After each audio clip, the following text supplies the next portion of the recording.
सुंदरता का हो, कुछ भी हो, XYZ कुछ भी हो, आपका अभिमान आपका क्या करेगा?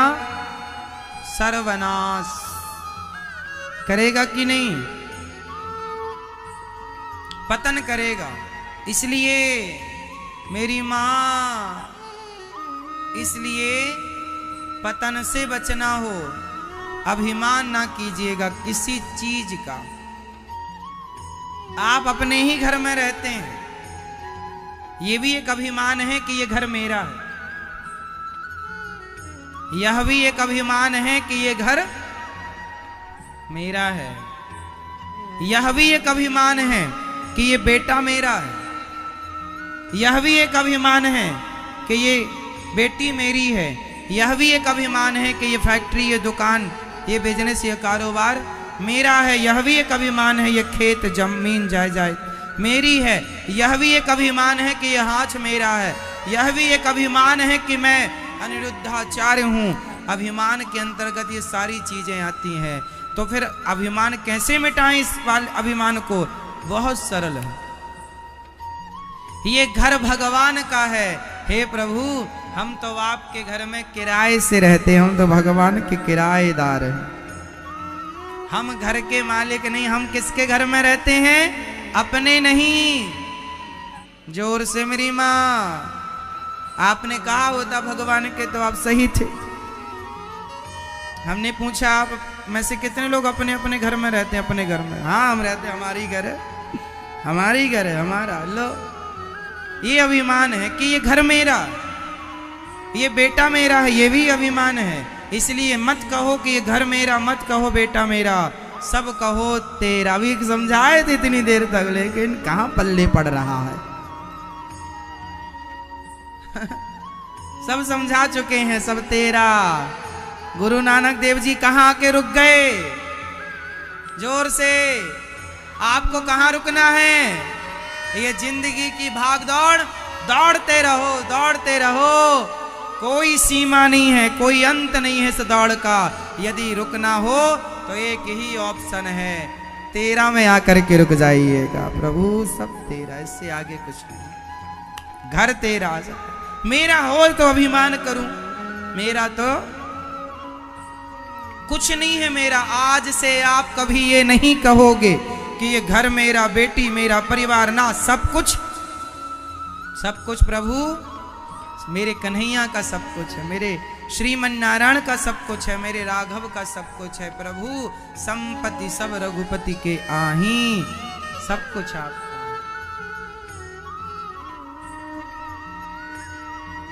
फिर क्या हो जाएंगे आप?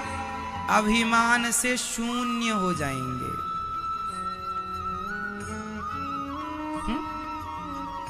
अभिमान मिटाइएगा।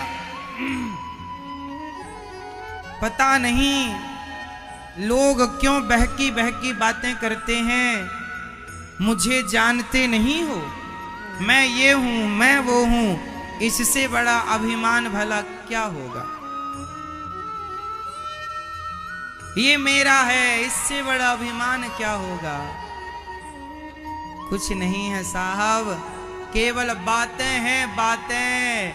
और ये बातें भी एक दिन ठंडी पड़ जाएंगी। देखते रहो। ये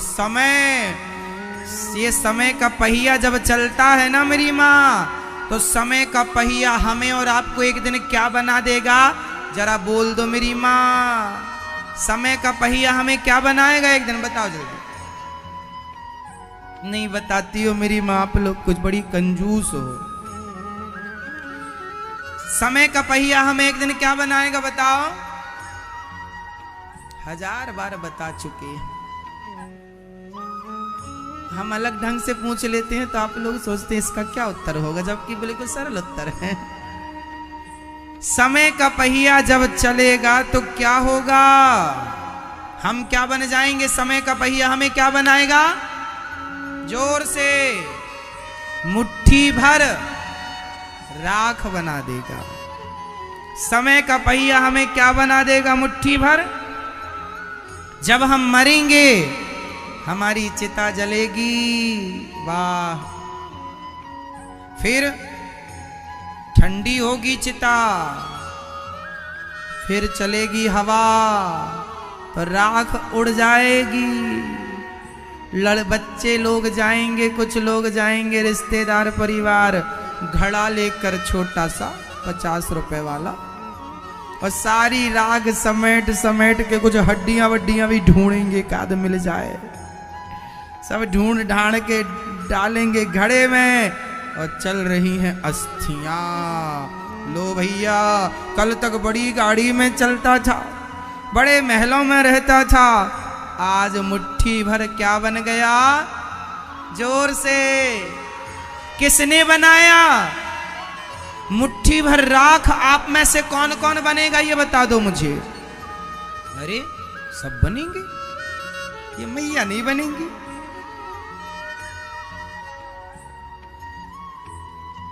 सब बनेंगे, तो ये बताओ आपको मुट्ठी भर राख बनाएगा कौन?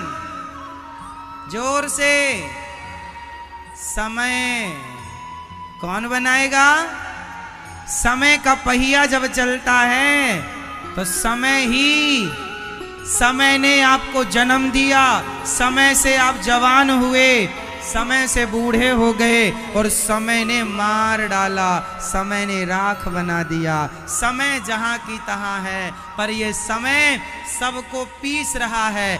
जैसे जैसे जैसे चक्की गेहूं को पीस रही है, ऐसे समय हमें और तुम्हें पीस रहा है। बचना हो तो भगवान की शरण में आ जाओ, राख तो बन जाएगी पर सदगति हो जाएगी, वरना राख बन जाएगी सदगति भी नहीं होगी।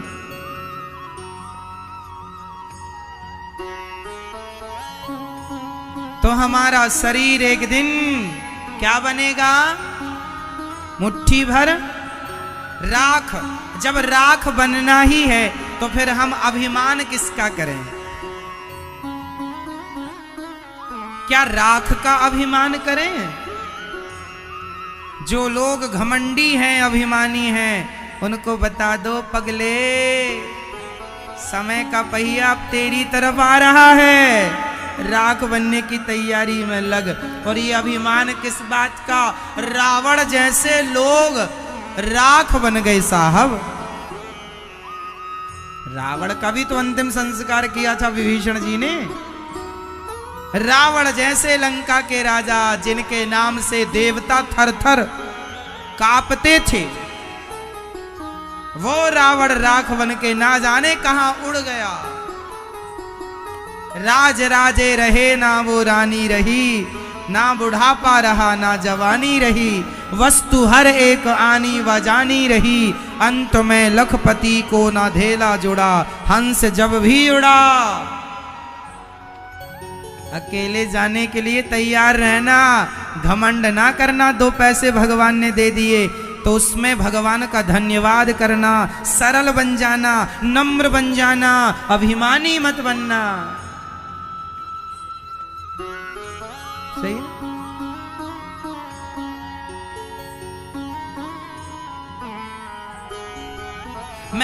इसलिए मैं ज्यादा बड़ी बातें नहीं करता। ये दास अनिरुद्ध है ना, मैं समझता हूं कि मैं एक दिन राख बनूंगा, इसलिए घमंड किसका करें, अभिमान किसका करें। हमारे पास घमंड करने के लिए कुछ है ही नहीं।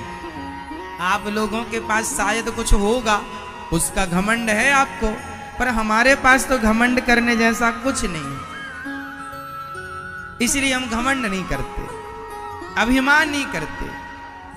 क्यों मेरी मां? क्योंकि हमारे पास कुछ है ही नहीं। आप में से कितनों के पास घमंड करने के लिए कुछ है आपके पास कुछ? ऐसा क्या है आपके पास जिसका आप घमंड कर सकते हैं? अभिमान। अभिमान करने के लिए एक चीज है, मैं भगवान का हूं, ये अभिमान हो कि प्रभु मैं आपका हूं, भक्त हूं, ये घमंड ना हो। मैं गोविंद का हूं, ये अभिमान हो तो ठीक है, पर मैं ये पैसा धन दौलत हीरे मोती कुछ काम ना आएगा साहब। खाया पिया अंग लगेगा, दान दिया संग चलेगा और बचे खुचे में जंग लगेगा। बोलो राधे राधे। तो अभिमान के पहाड़ में यदि चढ़े हो तो आज ही उतर आना शाम तक। भगवान ने कुछ पैसे कौड़ी दे दिए तो जरा घमंड। कुछ लोग ऐसे ऐसे चलते हैं छाती फुला कर, 2 पैसे क्या मिल गए। इनसे कह देना समय का पहिया अब तुम्हारी तरफ बढ़ रहा है। 50 रुपए वाला घड़ा खरीद के रख लो, देखते रहा करो, एक दिन अपने को इसके अंदर आ जाना है। अभिमान भरा जीवन ना जिया करो, मुट्ठी भर राख बन जाना है, इस बात को याद रखा करो। बचेगा कोई नहीं, रहा कौन, राज राजे रहे, ना वो रानी रही, ना बुढ़ापा रहा, ना जवानी रही।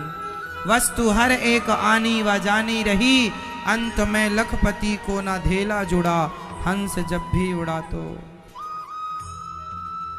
ताजी भोजन बने के बने रह गए, कोठी बंगले खड़े के खड़े रह गए, हीरे मोती जुड़े के जुड़े रह गए, अंत में लखपति को ना धेला जुड़ा, हंस जब भी उड़ा अकेला उड़ा।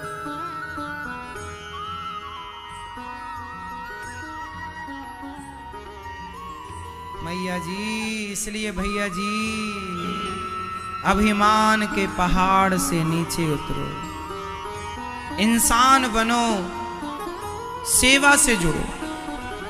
एक ही धर्म है मनुष्य का और वह है सेवा। चिंता किसकी है? चिंता करने से होगा क्या? करते रहो आप, समय पर ही वो काम होगा जो होना है। बेटी का विवाह उसके समय से होगा, बेटे का विवाह समय से होगा, घर समय से बनेगा, और तुम्हारे चाहने से नहीं। तुम कर्म करो, कर्म तुम करो, फल भगवान देंगे। कर्म करने पर हम सबका अधिकार है, फल कब मिलेगा कितना मिलेगा ये भगवान जानते हैं। इसलिए तुम चिंता किस बात की करते हो? तुम्हारी चिंता करने से होना क्या है ये तो बताओ। क्या होगा? इसलिए जब होना कुछ नहीं है तो वो काम करने से फायदा क्या, जिसको करने से कुछ होना ही नहीं है। इसलिए अपनी चिंता ना बढ़ाओ, अपना विश्वास बढ़ाओ। क्या बढ़ाना है? भगवान के चरणों में नरसी को विश्वास था, नरसी मेहता को विश्वास था कि श्याम सुंदर जरूर आएंगे। मायरा भरने कौन आएगा? भगवान आएंगे। विश्वास था, आए कि नहीं? द्रौपदी को विश्वास था कि पति भले मेरी साड़ी ना बचाएं, मेरी लाज ना बचाएं, पर मेरा कन्हैया बचाएगा। तो टेंशन करती द्रौपदी, तो चिंता करने से क्या होगा और क्या होता? इसलिए उन्होंने चिंता नहीं की, उन्होंने विश्वास किया। और जहां विश्वास है वहां भगवान है। प्रहलाद जी को चिंता नहीं थी, क्या था? जोर से विश्वास। आपको क्या होनी चाहिए? चिंता या विश्वास? माता सबरी का बुढ़ापा आ गया था, लेकिन चिंता नहीं थी कि आएंगे कि नहीं आएंगे। नहा, गुरु जी ने कहा है आएंगे भगवान, बस। क्या था? बस मेरी मां, जिस इंसान के अंदर का विश्वास मर गया वो आदमी मर गया। यदि आपके अंदर का विश्वास समाप्त हो चुका है और आप जीवित हैं तो आप चलते फिरते मुर्दे हैं। पॉजिटिविटी तो समाप्त हो ही गई आपके अंदर। विश्वास मीन्स पॉजिटिविटी, सकारात्मकता, हाँ या ना? इसलिए ये विश्वास बना रहे आखिरी तक।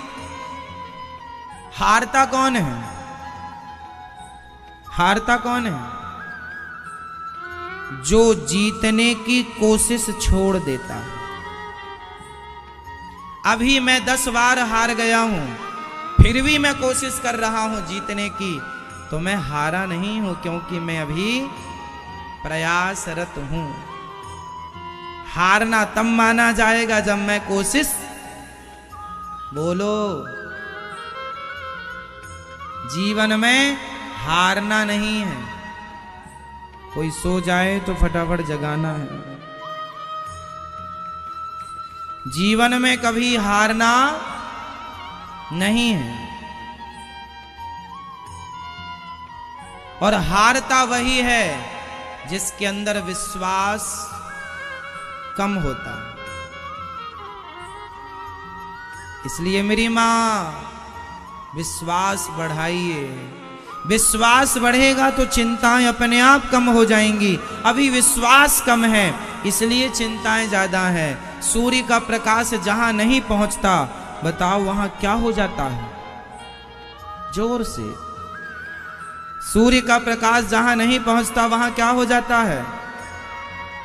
अंधेरा, अंधकार। बताओ अंधकार किसे कहते हैं? अंधकार की परिभाषा दीजिए आप। नहीं, हर एक ही थ्योरी से नहीं सुलझेंगे। हर जगह एक ही सूत्र नहीं लगेगा, अपना विवेक लगाओ। बताइए अंधकार किसे कहते हैं? आप बताओ। अंधकार किसे कहते हैं? प्रकाश के अभाव को अंधकार कहते हैं। प्रकाश के, जहां प्रकाश का अभाव है वहीं तो अंधकार है। जहां प्रकाश है वहां अंधकार का क्या लेना देना? जहां प्रकाश की कमी है, मीन्स अभाव है, वहां क्या है? जोर से, अंधकार है। उसी तरह जहां विश्वास का अभाव है, वही टेंशन, चिंताओं का अंधकार है। इसलिए चिंताएं नहीं बढ़ाएंगे। क्या बढ़ाएंगे? भगवान ही सब करते हैं। आप क्या करते हैं? आप क्या करते हैं?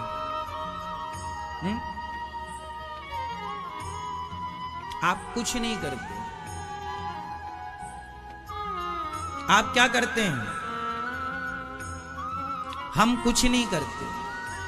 हमसे जो भगवान कराना चाहते हैं वो हमसे भगवान करा लेते हैं। हम कुछ नहीं करते। हम बोलो, हम कुछ नहीं करते। जो भगवान हमसे कराना चाहते हैं वो करा लेते हैं। हम कुछ नहीं करते। हम वही कर रहे हैं जो भगवान हमसे कराना चाहते हैं। हम क्यों परेशान हों? इसलिए अपने आप को कर्ता मान लोगे कि मैं करता हूं, तब तो आप टेंशन में आ जाएंगे। पर जहां आप ये मान लेंगे कि करने वाले भगवान हैं, कराने वाले भगवान, तो आप फ्री हैं। हम कुछ नहीं करते, हमसे भगवान जी सब कुछ करवाते हैं। भगवान अपना काम करवाते हैं। वो किसी को निमित्त बना, तुम्हें बना देंगे, हमें बना देंगे, ये काम करना करा लेंगे वो। इसलिए करते हो तुम कन्हैया, मेरा नाम हो रहा है। मेरा आपकी कृपा से, हम करने वाले नहीं हैं, करने वाले। इसलिए आप केवल अपना कर्म कीजिए, मन लगा के काम कर्म कीजिए, फल भगवान देंगे, टेंशन ना लीजिए, विश्वास कीजिए। के चरण दबाती है, उस घर में कभी भी लक्ष्मी की कमी नहीं होती। इसलिए आप अपने, अच्छा कई बार ना आजकल क्या होता है, पति पत्नी के रिश्ते बड़े कमजोर हो गए हैं। पत्नी आई पढ़ी लिखी, पति भी पढ़ा लिखा, पत्नी भी 50,000 रुपये महीना कमाती है, पति भी 50,000। एक दिन पति ने कहा, सुनो जरा यहाँ आओ, जरा ये देखो तुमने ये गलती की, ये किया। अब कुछ उसको कह दिया उसके पति ने कि तुमने ये गलत किया है, ये ठीक कर लो, ऐसा कर लो, वो गुस्सा हो गई। ज़्यादा उपदेश मत दिया करो हमें, हम भी कम पढ़ी लिखी नहीं है, तुमसे ज़्यादा कमाती हैं। अरे भाई, पत्नी भी कमा रही है, पति भी कमा रहा है, बात बुरी नहीं है, पर पत्नियां कमा कमा करके यदि ये कहने लग जाएं कि हम कमा रही हैं तो क्या होगा? तो क्या आपके रिश्ते चल पाएंगे? हाँ, दोनों कमाएं, अच्छी बातें हैं, पर दोनों अपनी अपनी कमाई की एक दूसरे को अकड़ ना दिखाएं। कमाओ, अच्छी बात है, अकड़ थोड़ी दिखानी है। रिश्तों में अकड़ ना हो, रिश्तों में अहंकार ना हो। पत्नी सोचती है मैं इनसे श्रेष्ठ हूँ, पति सोचता है मैं तुझसे बड़ा हूँ। ना, तुम दोनों में से कोई बड़ा छोटा नहीं है। साइकिल में 2 पहिए हैं, अब आप ही बता दो कौन सा जरूरी है और कौन सा जरूरी नहीं है। यदि आगे वाले पहिए की जरूरत है तो पीछे वाले की भी उतनी ही जरूरत है, और पीछे वाले की जरूरत है तो आगे वाले की भी उतनी ही। कोई 49 नहीं है और कोई 51 नहीं है, दोनों 50-50 हैं, बराबर बराबर। तो पति और पत्नी जीवन में जब बराबर का काम करते हैं और बराबर का सम्मान पाते हैं तो वो रिश्ते बहुत अच्छे होते हैं, वो गाड़ी बहुत लंबी जाती है। जिनके घर में जो पत्नी अपने पति का सम्मान करती है और जो पति अपनी पत्नी का आदर करता है। कई बार पुरुष पत्नी को कहता है कि सुनो, हम तो बाहर जाके कमाते हैं, तुम तो घर पे पड़ी रहती हो, कोई काम तो करती नहीं हो, बस बना के खिला देती हो, बस वो कहती रहती हो दिन भर काम करते, दिन भर काम करते। तो पुरुष लोग ना पत्नियों को ताने मारते हैं कि हम तो कमाते हैं, तुम तो घर पे पड़ी रहती हो, घर का ही काम करती हो। ना साहब, जरा एक बार तुम घर का काम करके देख लो। जितना आवश्यक बाहर का काम करना है उतना ही आवश्यक घर का काम करना है। इसका तात्पर्य यह नहीं है कि आप बड़े हो गए क्योंकि आप तो पैसा कमाते हैं। इसका तात्पर्य यह नहीं कि पत्नी छोटी होगी क्योंकि वो घर की दाल रोटी बना रही है। ना, बाहर का काम यदि आवश्यक है तो घर के काम भी आवश्यक है। हाँ, आपके घर पे कोई आएगा तो आपसे ये नहीं पूछेगा साहब आपके बैंक में बैलेंस कितना है। जब कोई आएगा तो वो आपके घर आकर जब आएगा तो आपकी पत्नी उसे पानी पिलाएगी, चाय पिलाएगी, भोजन कराएगी। वो जाएगा तो कहेगा वाह, हम फलाने के घर गए थे, बड़ा सम्मान मिला हमें, बड़ा आदर मिला हमें। और ये आदर सम्मान बिना पत्नी के आप पुरुष कभी किसी को दे नहीं सकते। यदि आप किसी का आदर सम्मान घर पे करते हैं तो उसमें सहभागी आपकी पत्नी बराबर की होती है। आपके घर में कोई अतिथि आ जाए, चलो माना कि हम आपके घर पे आए, पुरुषों के घर हम आपके घर आ गए, तो क्या आप हमें चाय बना के तुरंत दे देंगे, पानी दे देंगे, कुछ नाश्ता आप करा देंगे? अरे भाई, कुछ तैयारी आप करेंगे तो कुछ तैयारी आपकी पत्नी करेगी, अर्धांगिनी करेगी। तो आप दोनों बराबर हैं, एक दूसरे की जरूरत दोनों को है। पति मोबाइल सेट है तो पत्नी सिम कार्ड है। दोनों की आवश्यकता, अकेला मोबाइल क्या करेगा और अकेली सिम क्या कर लेगी? तो पति तो मोबाइल है और पत्नी सिम कार्ड है, सिम है। जैसे मोबाइल के भीतर सिम होती है, ऐसे घर परिवार के भीतर ही तो नारी होती है। हाँ, बस थोड़ी सी समझदारी की जरूरत है। यदि हम भारत के लोग ये थोड़ी सी समझदारी रखें, पत्नी और पति थोड़े से समझदार हो जाएं, पति पत्नी का आदर करने लग जाए और पत्नी अपने पति का सम्मान करने लग जाए, तो फिर जो आपका घर है वो घर नहीं रह जाएगा, आपका घर स्वर्ग बन जाएगा। कि यही तो स्वर्ग है, जहाँ अधिक प्रेम है, जहाँ सुमति तहाँ संपत्ति नाना, और जहाँ कुमति तहाँ विपत्ति निदाना। जहाँ प्रेम है पत्नी का पति से, पति का पत्नी से। अरे भाई, राम का कितना प्रेम था सीता से कि रावण से पंगा ले लिया, समुद्र में पुल बना दिया। लोग कहते हैं प्रेम की निशानी ताजमहल है। ना साहब, प्रेम की निशानी नहीं है, प्रेम की निशानी तो राम सेतु है, जो राम ने सीता की प्राप्ति के लिए समुद्र में सेतु बना दिया।